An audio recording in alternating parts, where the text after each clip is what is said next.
చేసుకుందాం. ప్రతి ఒక్కరు తలలో ఉంచినట్లయితే. పరిశుద్ధుడ, ప్రేమ కలిగిన తండ్రి, కృపా సత్య సంపన్నుడ, ఈ సాయంకాల సమయంలో కొద్ది నిమిషాల మొదటి వర్తమానం ద్వారా మీ మాటలు మాకు వినిపింప చేయడానికి మీరు మాకు అనుగ్రహించిన మహాకృపను బట్టి మీ కృతజ్ఞతాస్తుతులు చెల్లిస్తున్నాం. నాయన, చెప్పబడుతున్న మీ మాటలు మా హృదయమైన పలక మీద స్థిరముగా రాసుకున్నటకు సహాయం మాకు అనుగ్రహించమని క్రీస్తు పేరు నేను వేడుకుంటున్నాను మా తండ్రి. ఆమేన్.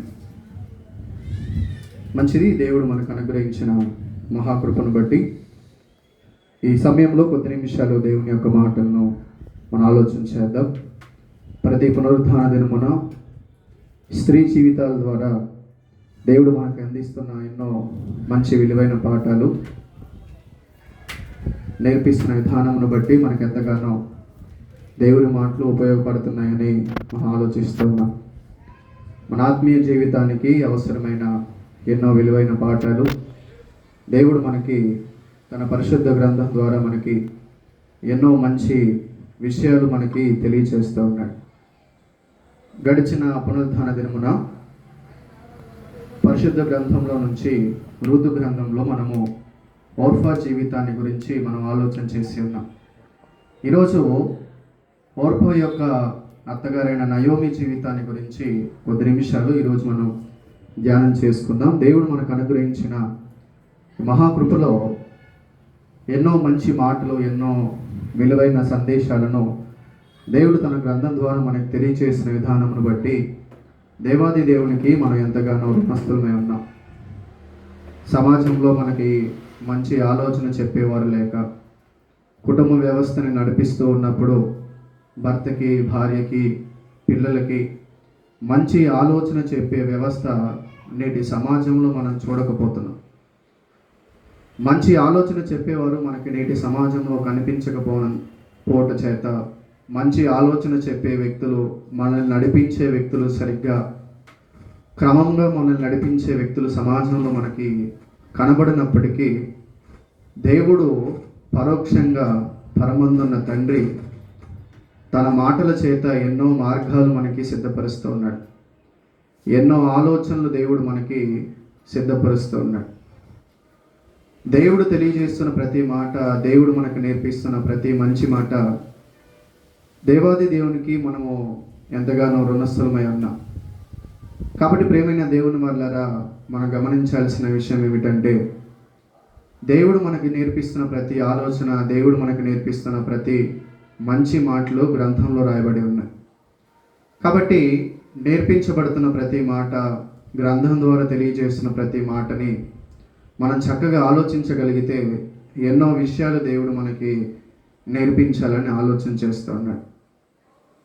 నయోమి తన జీవితంలో బెత్లెహేము ప్రాంతాన్ని విడిచిపెట్టి మోయాబు ప్రాంతానికి వెళ్ళి జీవించాలి అని తన కుటుంబ యజమాని అయిన తన భర్త యొక్క ఆలోచన చొప్పున బెత్లెహేము ప్రాంతాన్ని విడిచిపెట్టి మోయాబు ప్రాంతంలో జీవించాలని ఒక ఆలోచనతో కుటుంబం అంతా బయలుదేరి మోయాబు ప్రాంతానికి ప్రయాణాన్ని కొనసాగించింది. బెత్లెహేము ప్రాంతంలో కనిపిస్తున్న కరువుని కేవలం మనము భౌతికమైన కరువుగానే ఆలోచించడం కంటే, మనిషి యొక్క హృదయంలో ఎప్పుడైతే దేవుని మాటలు కరువైపోతాయో, మనిషి యొక్క హృదయంలో ఎప్పుడైతే దేవుని మాటకు చోటు ఉండదో, ఖచ్చితంగా మనిషి ఏదో సంపాదించాలి అని, దేని మీద ఆధారపడాలని మనిషి ఆలోచన చేస్తూ ఉంటాడు. ఈరోజు చాలా కుటుంబాలలో వారు కుటుంబ వ్యవస్థని సరిగ్గా నడిపించుకోకపోవడానికి కారణం వారు చేస్తున్న ఉద్యోగాల మీద వారు ఆధారపడి బ్రతుకుతున్నారు. కాబట్టి చక్కటి ఉద్యోగం, నెలకింత సంపాదన ఉంది కదా, చక్కగా ఉండడానికి ఇల్లుంది కదా అని ఆలోచన చేసి ఆ రీతిగా దేవుడు దీవించిన విధానమును బట్టి వారందరూ దేవుణ్ణి విడిచిపెట్టి మనిషి హృదయంలో దేవుని మాటలు లేకుండా నిర్లక్ష్యంగా ఉండడం చేత వారి జీవితంలో ఏదో ఒక కష్టం ఎదురైన తర్వాత దేవుడు చెప్పిన ఆలోచన ప్రకారం కాకుండా వారు ఏదో సొంత ఆలోచనలు చేసి బ్రతకాలని ఎన్నో ఆలోచనలు, ఎన్నో ప్రణాళికలు వేసుకొని ఫెయిల్ అయిపోయిన వారిని మనం నేటి సమాజంలో ఎందరినో చూస్తూ ఉన్నాం. మన జీవితంలో మనం గమనించాల్సింది ఏంటి అంటే, నయోమి ద్వారా దేవుడు మనకు నేర్పిస్తున్న మంచి ఆత్మీయ పాఠం ఏంటి అంటే, బెత్లెహేము ప్రాంతంలో కేవలము కరువు ఉంది అని మనం వింటూ ఉన్నాం. కానీ వారు ఒక్క ప్రాణాన్ని కూడా అక్కడ వారి కుటుంబంలో ఎవరు కూడా కోల్పోలేదు. మోయాబు ప్రాంతానికి ఎప్పుడైతే వారు ప్రయాణమైపోయారో, మోయాబు ప్రాంతానికి ఎప్పుడైతే వారు ప్రయాణం కొనసాగించారో, వారి కుమారుల వివాహం జరిగిన అనంతరం మహ్లోను కిల్యోను వారి వివాహం జరిగిన 10 సంవత్సరాల తర్వాత పురుషులిద్దరిని తన భర్తని కోల్పోవడం మన నయోమి జీవితంలో చూస్తాం. బెత్లెహేం ప్రాంతంలో కరువు ఉంది, కానీ ఒక్కరిని కూడా నయోమి కోల్పోలేదు. నయోమి అనే మాటకు అర్థం మధురం. బెత్లెహేం ప్రాంతంలో నివసిస్తున్నంత కాలం ఆమె జీవితం ఎంతో ఆనందంగా ఉంది. భౌతికంగా కరువు ఉందేమో, ఒకరోజు ఆహారం దొరకలేదేమో, కానీ పరిశుద్ధ గ్రంథం చక్కగా సెలవిస్తుంది, ప్రతి మనుష్యుడు రొట్టె వలన కాదు కానీ దేవుని నోట నుండి వచ్చి ప్రతి మాట వలన మనిషి బ్రతకగలుగుతాడు. కాబట్టి మనం చేస్తున్న ఉద్యోగం మీద, మనం సంపాదిస్తున్న డబ్బు మీద ఎప్పుడైతే మనం ఆధారపడి జీవించాలని ఆలోచన చేస్తామో, మనం సంపాదిస్తున్న డబ్బు మీద ఎప్పుడైతే కుటుంబాన్ని పోషించాలని ఆలోచన చేస్తామో, ప్రభువుని విడిచిపెట్టి ఎప్పుడైతే కుటుంబ పరిపాలన చేయాలని మనం ఆలోచిస్తామో, ప్రతి చోట ప్రతి కుటుంబం ఫెయిల్ అయిపోతూనే ఉంటుంది. కారణం ఏంటి అంటే, వారి సంపాదన మీద వారు ఆధారపడి బ్రతుకుతున్నారు. కాబట్టి నెల ముగింపులో లేదా నెల ప్రారంభంలో వారి జీతం కంటే ఒక 10వ వంతు ఎక్కువనే అప్పు చేసిన వారిని ప్రతి కుటుంబంలో మనం చూస్తాం, డబ్బు సరిపోక. కారణం ఏంటి అంటే, సంపాదించిన డబ్బుని ఎలా ఖర్చు పెట్టాలో, ఎక్కడ వినియోగించాలో, దాన్ని ఎలాగ పొదుపు చేసుకోవాలో ఆలోచన చెప్పేవారు సమాజంలో మనకి లేకపోవడం చేత ఎన్నో కష్టాలు, ఎన్నో ఇబ్బందులు, కుటుంబ వ్యవస్థలు ఎదుర్కోవడం మనం చూస్తున్నాం. నయోమి కూడా తన జీవితంలో బెత్లెహేం ప్రాంతంలో కరువు రాగానే భయపడిపోయి కుటుంబాన్ని అంతటినీ వెంటబెట్టుకొని శాపగ్రస్తమైన, శపితమైన మోయాబు ప్రాంతానికి వెళ్ళడం మనం గమనిస్తూ ఉన్నాం.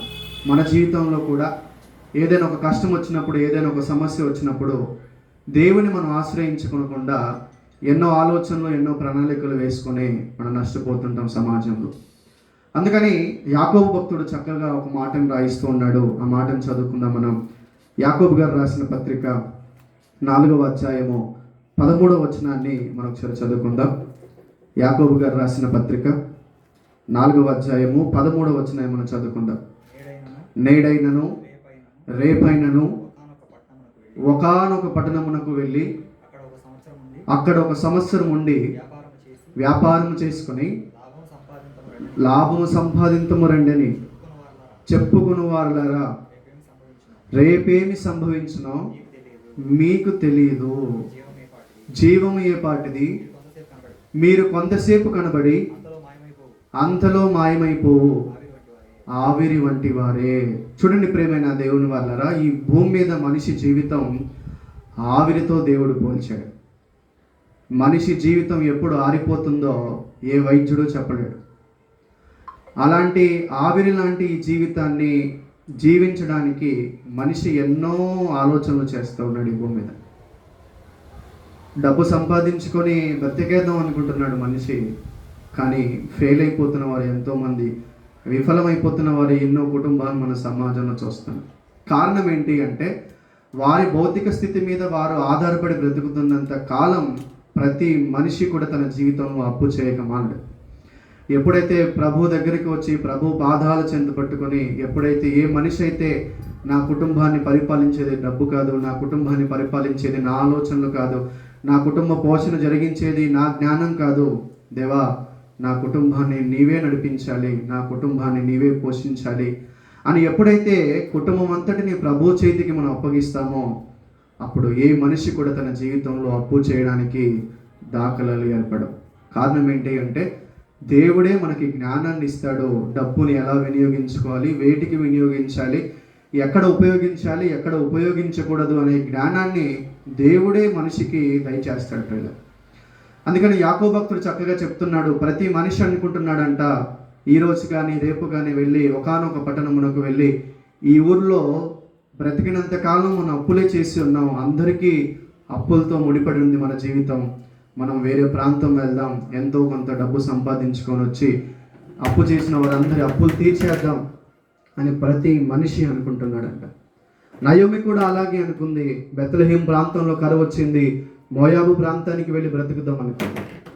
బెత్లెహేం ప్రాంతంలో కరువు ఉందేమో, కానీ తన భర్తను కానీ తన పిల్లల్ని కానీ నయోమి కోల్పోలేదు.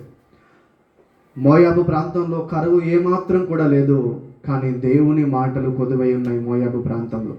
అందుకని నయోమి తన జీవితంలో మోయాబు ప్రాంతానికి వెళ్ళిన తర్వాత సంపాదించుకుంది ఏదైనా ఉంది అంటే ఏది కూడా నయోమి సంపాదించుకోలేకపోయింది. తన జీవితంలో తన భర్తను, తన 2 కుమారులను కోల్పోవడం ఆమె కొని తెచ్చుకుంది. అందుకని మోషే గారు చక్కగా తెలియజేశాడు, మనిషి రొట్టె వలన కాదు, దేవుని నోట నుండి వచ్చు ప్రతి మాట వలన మనిషి బ్రతుకుతాడు. ఇది ఎప్పుడైతే మన శరీరానికి, మన జీవితానికి, మన ఆత్మకి మనము ఈ నిరీక్షణతో, ఈ విశ్వాసంతో ఎప్పుడైతే మనం ముందుకు కొనసాగుతామో ప్రియమైన దేవుని వాళ్ళరా, అప్పుడు మన ఆత్మీయ జీవితం, అదేవిధంగా కుటుంబ పరిపాలన స్థిరంగా ఉంటుంది సమాజంలో. కాబట్టి ఈ ప్రాంతంలో అప్పులు ఎక్కువైపోయాయి, వేరొక ప్రాంతానికి వెళ్ళి మనం బ్రతుకుదామని అనుకుంటే, మీరెక్కడికి వెళ్ళినా మీ హృదయాల్లో దేవునికి చోటు లేకపోతే ప్రపంచంలో మీరు ఎక్కడికి వెళ్ళినా మరలా అప్పుల పాలే అయిపోతారు. ప్రపంచంలో మనం ఎక్కడికి వెళ్ళి బ్రతకాలనుకున్నా మన హృదయంలో దేవునికి చోటు లేకపోతే సొంత గ్రామంలోనే, స్వగ్రామంలోనే జీవించే శక్తి మనకి ఉండదు. ఎప్పుడైతే మన హృదయంలో రొట్టె కాదు మనల్ని జీవింపచేసేది, మనం చేస్తున్న వ్యాయామం కాదు, మనం చేస్తున్న ఏ పని కూడా కాదు మనల్ని బ్రతికించేది, కేవలం దేవుని నోట నుండి వచ్చి ప్రతి మాట మనల్ని బ్రతికిస్తుంది అని ఎప్పుడైతే మనం నమ్ముతామో అప్పుడు దేవుడు మనల్ని పోషించడం ప్రారంభిస్తాడు.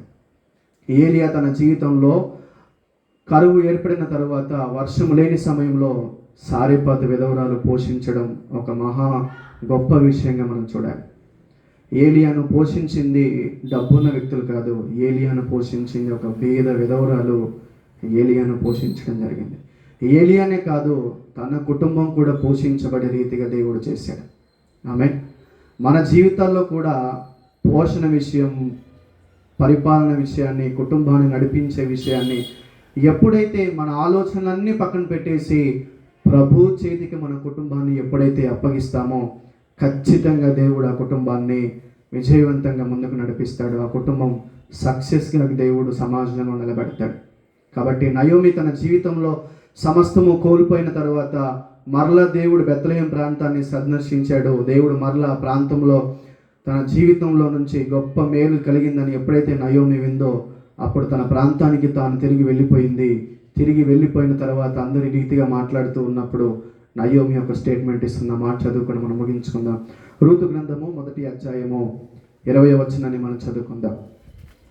రూతు గ్రంథము 1వ అధ్యాయము 20వ వచనాన్ని మనం చదువుకున్నట్లయితే ప్రియమైన దేవుని వర్లరా, ఆమె సర్వశక్తుడు నాకు చాలా దుఃఖము కలుగు చేసెను కనుక నన్ను నయోమి అనక మారా అనుడి.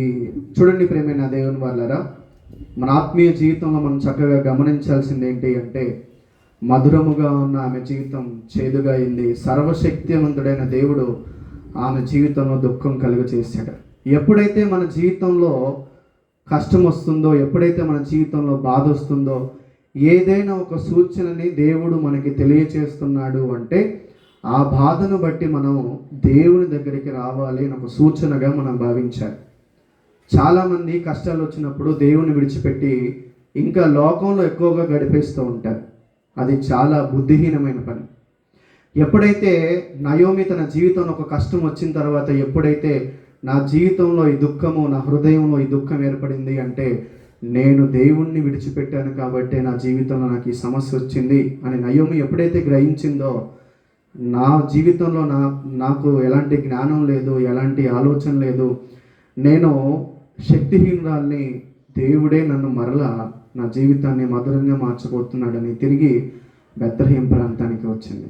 మనిషి తన జీవితంలో ఎప్పుడైతే ఫెయిల్ అయిపోతాడో పోషణ విషయంలో, ఆ మనిషి అప్పుడు ఎవరైతే నేను విఫలమయ్యానో నా కుటుంబాన్ని పోషించే విషయంలో అని గ్రహించి బుద్ధిపూర్వకంగా దేవుని దగ్గరికి వస్తాడో ఖచ్చితంగా దేవుడు తన జీవితాన్ని విజయవంతంగా ముందుకు నడిపిస్తాడు. కాబట్టి భౌతికంగా కనిపిస్తున్న ఆస్తిపాస్తుల మీద, భౌతికంగా కనిపిస్తున్న ఉద్యోగాల మీద ఎప్పుడైతే ఏ మనిషి అయితే బ్రతకాలని జీవించాలని ఆలోచన చేస్తాడో ఖచ్చితంగా మనిషి ప్రతిరోజు దుఃఖపడాల్సి వస్తుంది.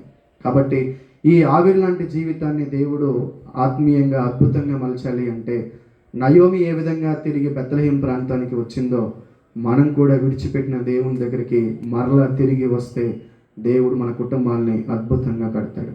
కాబట్టి ఆవిరి లాంటి జీవితాన్ని పోషించుకోవడానికి దేవుణ్ణి ఈ భూమి మీద మనం విడిచిపెడితే ఈ భూమి మీద ఏర్పడే కష్టాలు, ఈ భూమి మీద వచ్చే బాధలే మనం ఎదుర్కోలేకపోతే ఇక్కడ ప్రభువుని విడిచిపెట్టి మన జీవితాన్ని ముగించిన తర్వాత అక్కడ రాబోయే శిక్ష, అక్కడ రాబోయే కష్టం చాలా ఘోరమైంది. అక్కడ దాన్ని ఎదిరించడానికి, జ్ఞానం చెప్పడానికి, ఆలోచన చెప్పే వ్యక్తి కూడా మన పక్కన సమయంలో ఉండడు. నిర్దాక్షిణంగా దేవుడు మనల్ని ఆయన కేటాయించిన స్థలానికి మనల్ని విడిచిపెట్టేస్తాడు. కాబట్టి భౌతికమైన స్థితిగతులు బాగోలేదు అని దేవుని సన్నిధికి ఎప్పుడు దూరంగా ఉండక నయోమి నేర్పిస్తుంది. మీ జీవితంలో ఎంత కష్టం వచ్చినా సరే దేవుని మాటలను విడిచిపెట్టక దేవునికి దగ్గరగా ఉండండి అని నేర్పిస్తుంది. కాబట్టి ఇలాంటి మంచి జీవితాన్ని మనందరం కలిగి ఉండాలని కోరుకుంటూ నా మాటలు ముగిస్తున్నాను. చిన్న ప్రార్థన చేసుకున్నాం. పరిశుద్ధుడ, ప్రేమ కలిగిన తండ్రి, మా కుటుంబ పోషణ నిమిత్తం ఎప్పుడైతే మేము భౌతికంగా ఆధారపడి ఆలోచన చేస్తామో నయోమి ఆ రీతిగా ఆలోచన చేసి విఫలమైపోయింది. కుటుంబంలో ప్రతి వ్యక్తిని కోల్పోయింది. మా జీవితాల్లో కూడా తండ్రి మీరు ఏదో సూచన ద్వారా మీ సన్నిధి యొక్క విలువను మాకు తెలియజేస్తున్నప్పుడు గ్రహించగలిగే జ్ఞానమును, బుద్ధిని, వివేకమును మాకు అనుగ్రహించండి. తెలియజేయబడినప్పుడు, గ్రహించినప్పుడు మీ సన్నిధానంలోకి వచ్చి మీ మాటలు విని మీ సన్నిధానంలో సంపూర్ణ సంతోషాన్ని అందరం పొందుకునే రీతిగా నడిపించమని క్రీస్తు పేర నేను వేడుకుంటున్నాను మా తండ్రి. ఆమేన్.